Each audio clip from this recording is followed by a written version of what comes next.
Welcome to PeopleTech, the podcast of WorkforceAI.news. I'm Mark Pfeffer.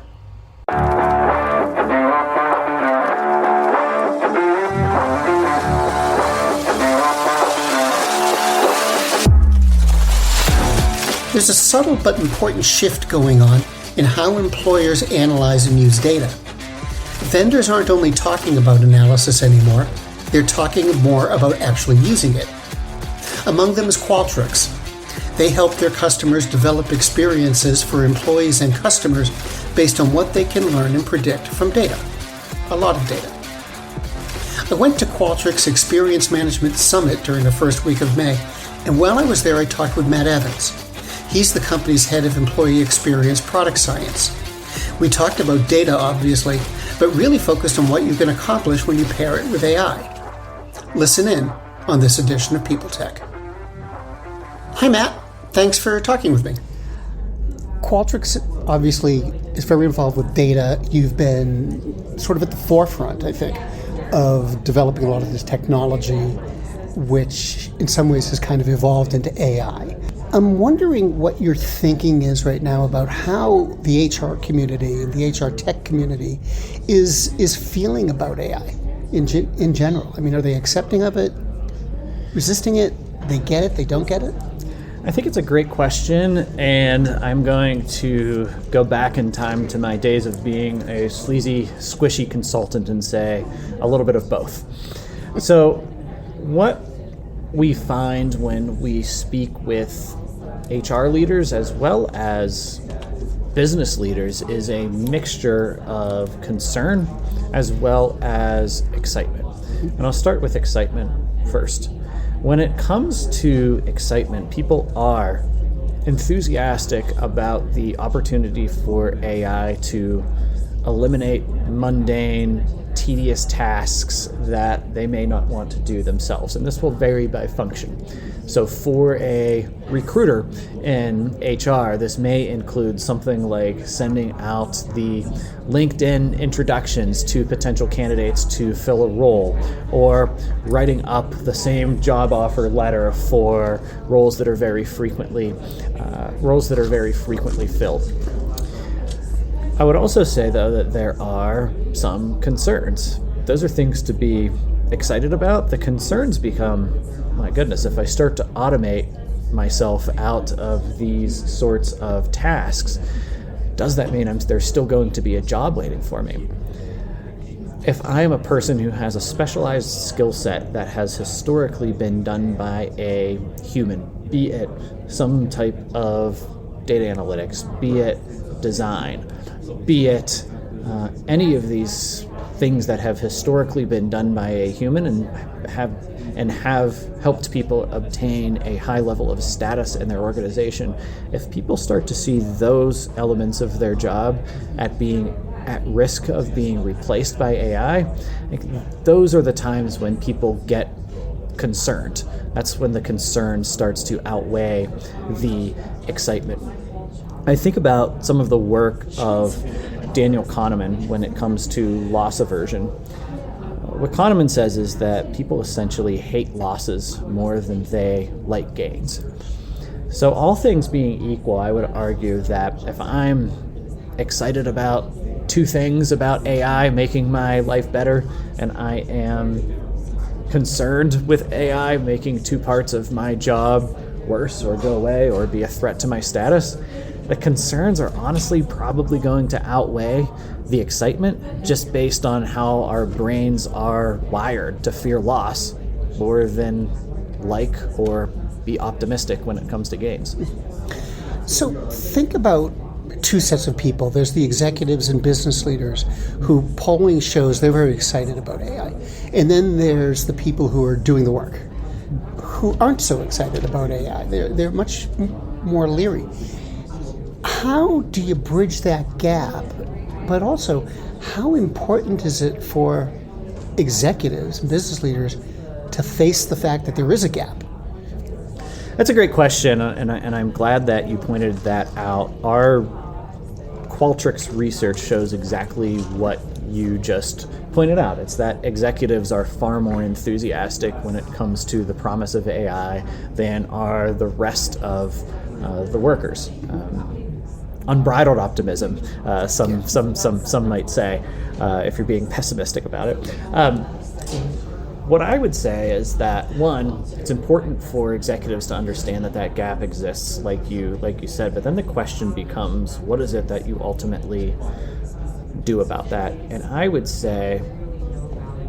offer two suggestions to leaders to bridge that gap. The first would be to think about those folks who are between top-level leadership, who are very enthusiastic, and the majority of the employee population, who are individual contributors, who are the most reticent when it comes to AI.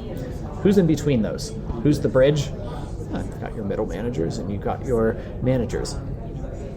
As in, I would argue, any type of effective change management plan, you need to get those folks on board to act as change agents, to act as champions of the change, because those are the folks who ultimately individual contributors are going to take their cue from, to listen to, or the people directly in their chain of command, not from leadership who is at the top of the organization, who is 5 levels above them, and there's very little in common between what an IC does on a daily basis and what an executive does on a daily basis. But there are those folks who sit in the middle who executives can leverage as people who are going to help transfer that executive enthusiasm down to individual contributors.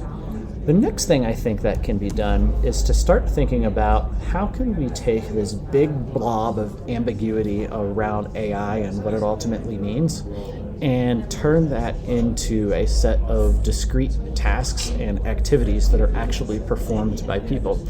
I think about this primarily because in my role at Qualtrics, I'm largely interacting with an HR and an employee experience audience. I think about this in terms of an HR function. So if I think about an HR function, like let's take hiring, take talent acquisition for example. We have a series of tasks that anybody in a talent acquisition function is going to be responsible for, from authoring a job offer to conducting screening interviews, to ultimately deciding who's going to move forward to get an offer, and then negotiating. Right? Each of these different tasks, and there are obviously many more if we're talking about talent acquisition, they're very busy people. There are a series of tasks, and some of those tasks are, in fact, fully automatable. And I would argue that those tasks that are fully automatable are often going to be the ones that people who got into recruiting enjoy, that human-to-human connection, enjoy the conversation, enjoy the sales element of recruiting, are going to be happy to get rid of. That initial blast out to people you are sourcing on LinkedIn to say, hey, please apply for this job. Crafting a job description based on some messily written job requirements from a director in the business. And these might be the types of things that we look to either fully automate or heavily augment with AI. From there, we look at those tasks would become a human-machine combination effort. So organizations that are hiring a large amount of people into a similar role time after time. It's like take a large insurance company hiring people into a call center. By and large, it's going to be a very similar screening process for folks who we are hiring into those types of roles. That could be an opportunity to think about incorporating AI when it comes to the screening process, whether it is authoring screening questions, whether it is doing video interviews and using AI to monitor body language and the words that are coming out of people's mouths to help essentially analyze the interview. That is the type of thing that we can see being augmented by AI. Humans still in the loop, looking at the results of what AI is doing for us to make decisions.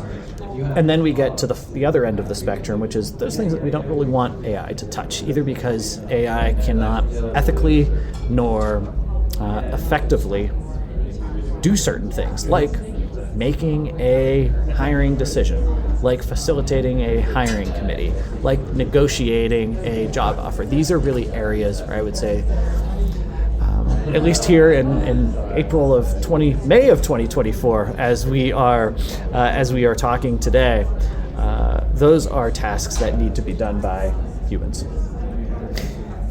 When you think about that gap, or actually people in general, are their perceptions of AI realistic? I mean, are the executives really looking at a dream, and are the workers having fear fantasies, or are they being kind of even-handed and understanding what's really going on? Yeah, I think that's a good question. And what I would say is that there is a little bit of both, and I think it largely stems in both audiences from not fully understanding what we can expect from AI. If I think about the perspective of the employee, I think this is where the fear element comes into it quite a bit. If an individual contributor or logs into LinkedIn, they may see in their feed person after person getting these wild certifications and things that didn't even exist 6 months ago. They may see every other thing that they are reading being AI, and talking about it in complex, difficult to understand terms that doesn't make too much of a sense to them. And so they may think, how is this ever going to impact me? All I'm seeing here is something that may be coming for me to change my job or take my job. Executives who may have a different lens on when it comes to the information that they are ingesting when it comes to AI may look at very specific use cases and say to themselves, yes, this can work for us. Yes, this can work for us. Let's do this, and let's do this, and let's do this, and let's do this, and let's do this. Without actually taking into account, going back to that gap that you referenced earlier, without taking into account that gap that exists between where they are at and where employees are at.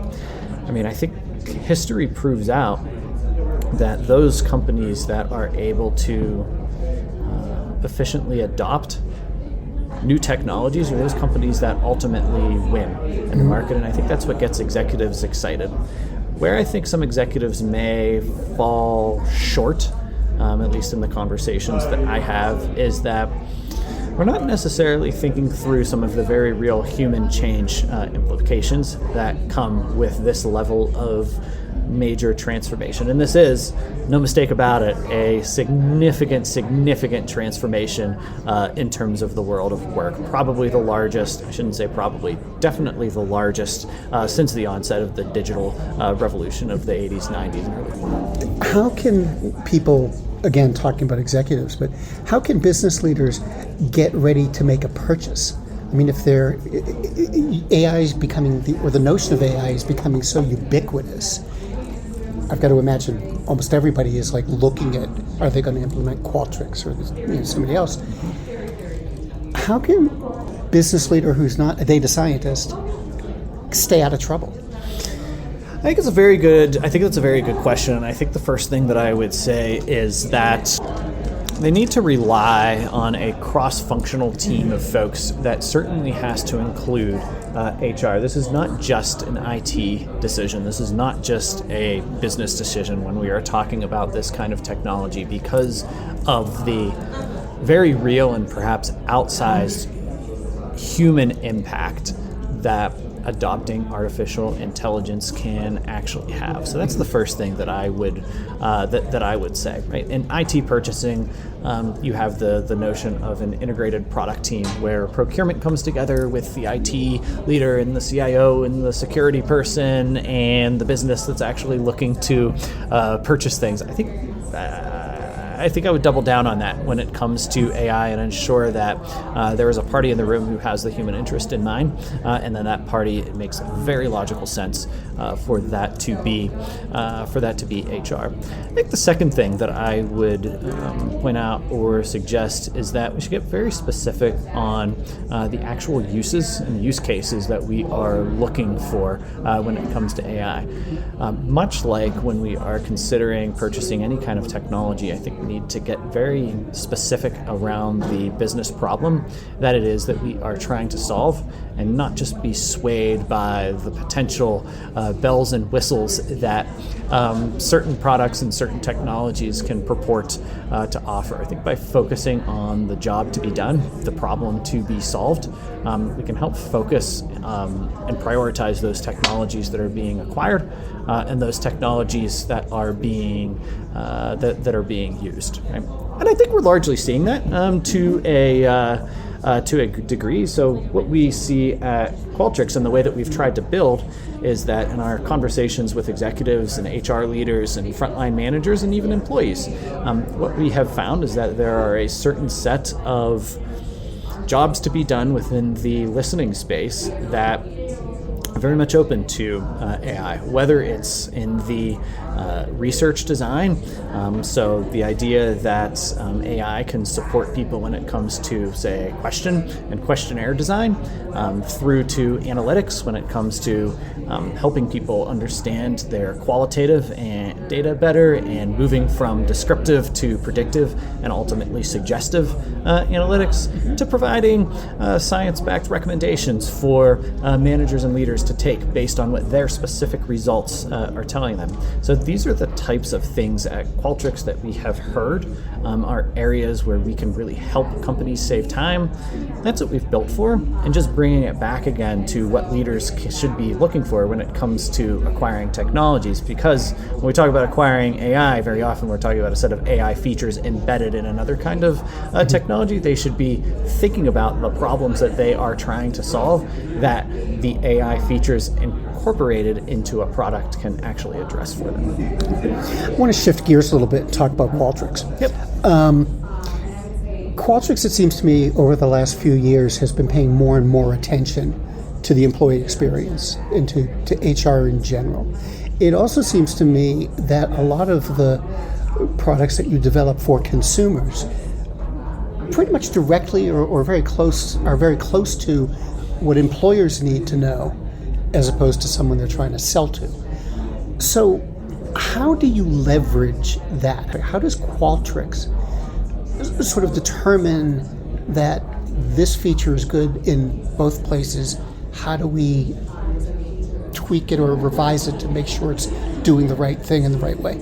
So I think you are completely right. As an experience management company, and I'll just primarily talk about customers and employees here as I go forward, people are looking for are, I think, largely the same things. They are looking for a company to essentially do what they say they are going to do. They are looking for a company to live up to the brand promise that they purport to deliver, either as an employee or as a customer.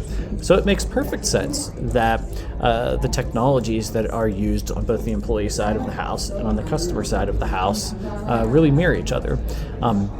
When we acquired Clarabridge a couple of years ago now and have incorporated that into product, it is a very similar deployment on the employee side of things as it is on the customer side of things, helping customer experience and employee experience leaders understand what it is that is most important to people, either as a buyer of a product or as a provider of labor to a company, and what is people's emotion around those specific experiences. So for an employee, that may show up as, I am talking about my manager. My level of effort in dealing with that manager is very high. My negative emotion in dealing with that manager is very high. My level of trust with that manager is very low. Hopefully we don't see that a lot. And with a customer, it's a very similar sort of a thing. How do I feel about a specific product? Or how did I feel about that customer service interaction that I had? So I think you're completely right in that there is the opportunity to leverage product features at Qualtrics on both the customer side as well as the employee side. One of the other things that we are seeing in terms of growing interest when it comes to our customer base is the idea of linking employee experience data to customer experience data. More and more we are hearing from both employee experience leaders as well as customer experience leaders. Tell us the elements of the employee experience that are having the biggest impact on customer outcomes. So customer experience leaders want to know this because they want the highest customer NPS as possible, or they want the largest share of baskets as possible, or any of these other CX metrics. EX leaders want to be able to demonstrate, and our research shows this, EX leaders want to be able to demonstrate as high a possible of a return on investment and their EX spend as possible. And a way that they can do that is to demonstrate a strong link between improvements in the employee experience and an improvement in customer experience outcomes. One of my favorite stories of where we have done this was for a fast casual restaurant. And what we found was that those locations of this restaurant that have more than 2,000 locations, locations that had the highest level of perceived employee teamwork also had a higher level of customer experience. And if you think about it in a fast casual type of setting where people are working together very quickly behind a line, and one person's putting one topping on a sandwich and another person is doing another thing and another person's throwing it in the grill and then handing it to the person at the cash register, there's this interaction between folks that's happening over and over and over again. And A, customers see that, and B, the better people are working together, the quicker I get my sandwich, right? So this really shows, I think, the impact that a positive employee experience can have on customer outcomes. So when we talk about bringing together employee experience and customer experience, yes, it's on product feature and functionality, but it's also about how those data are really interacting together to tell a complete story that's very appreciated and usable by multiple stakeholders in the organization. One more question. With all of this going on, everything in AI, Qualtrics, over the last few years, has your job gotten easier or harder? Oh, that's a great question. All right, so I'll go into a little bit of Matt Evans' history for you. So I was hired specifically to build out survey methodologies. My background is that of an engagement and culture researcher. So I worked in consulting for a number of years, working directly with clients. In my current role in product science, my team is responsible for developing listening methodologies. About 2 years ago or so, I will say, we got to a point where we had a pretty full basket of listening methodologies that were survey-based. What that meant for me and my role was that we had to rethink what it means to bring a behavioral science-backed approach to what it is that we are developing in product.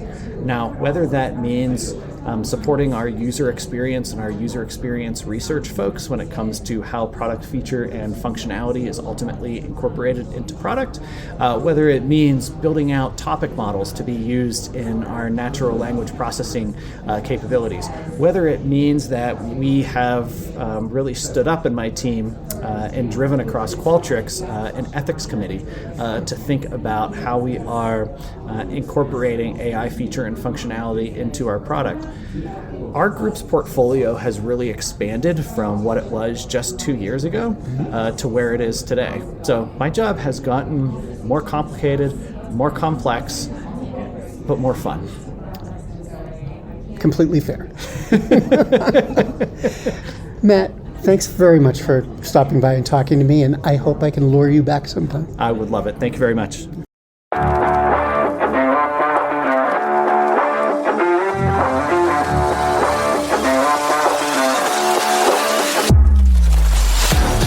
My guest today has been Matt Evans, the head of Employee Experience Product Science at Qualtrics. And this has been PeopleTech, the podcast of WorkforceAI.news. To keep up with AI technology in HR, subscribe to Workforce AI today. We're the most trusted source of news covering AI in the HR tech industry. Find us at www.workforceai.news. I'm Mark Pfeffer.